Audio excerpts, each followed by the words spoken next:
ये लोग मुझसे कुछ छुपा रहे थे। कुछ देर के बाद मेरे शौहर भी वापस आ गए। मैंने उनसे चाय का पूछा मगर उन्होंने इनकार कर दिया कि अभी दिल नहीं चाह रहा।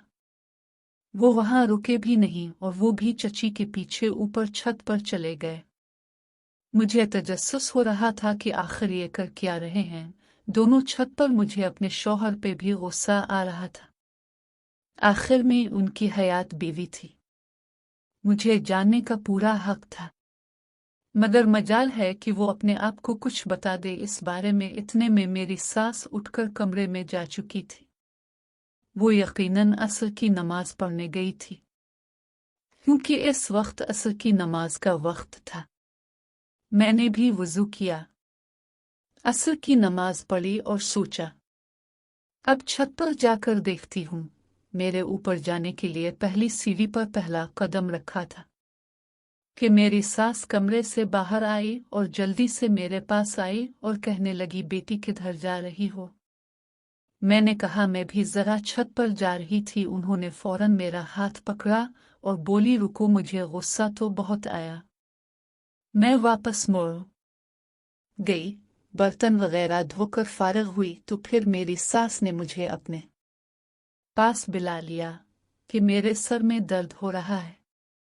कुछ देर बैठकर दबा दो मुझे महसूस हो रहा था कि ये सिर्फ बहाने हैं, क्योंकि पहले वो असल की नमाज के बाद कभी लेटती नहीं थी।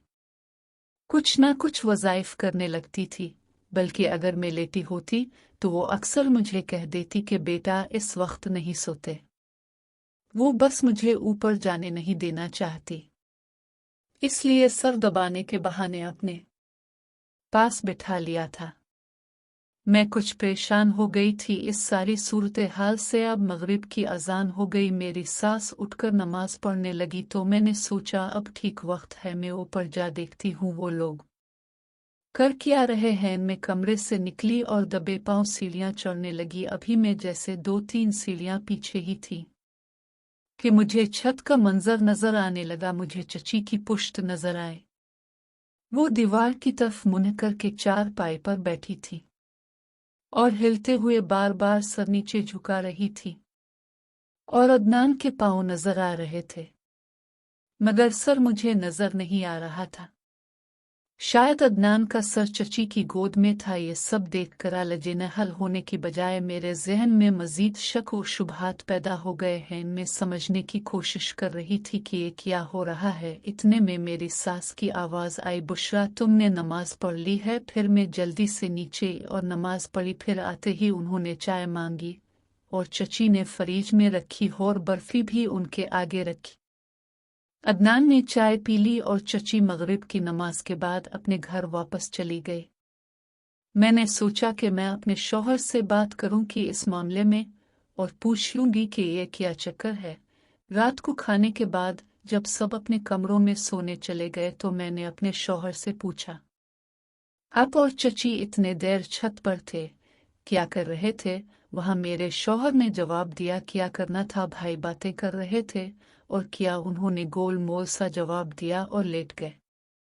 कितनी अजीब बात थी, बातें कर रहे थे तो उधर सबके सामने भी कर सकते थे, इसके लिए ऊपर छत पर जाने की क्या जरूरत थी? मैंने भी दिल में तय कर लिया कि अब जो भी हो जाए इस रात से पर्दा उठाकर रहूंगी। अगली बार जब चची आए तो मैंने नोट किया कि वो जुमेरात का दिन था। इससे अगली बार जब वो आए वो भी जुमेरात के दिन ही आए। इसी तरह ये सिलसिला चलता रहा।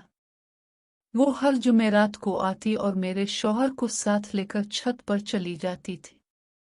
ये सिलसिला इसी तरह कई माह तक चलता रहा। मैं उनकी हरकतें नोट करती रहती और मेरा तजस्सुस बढ़ता रहता। शक मजीद गहरा होता गया। फिर आखिरकार एक दिन मुझे मौका मिल गया। इस दिन मेरी सास खानदान में किसी शादी पर गई हुई थी। उन्होंने मुझे भी साथ चलने को कहा, मगर मैं मौका के इंतजार में थी, इसलिए बहाना बनाया कि मेरा दिल नहीं चाह रहा, अब चली जाएं। अब मैं अदनान घर में अकेले थे।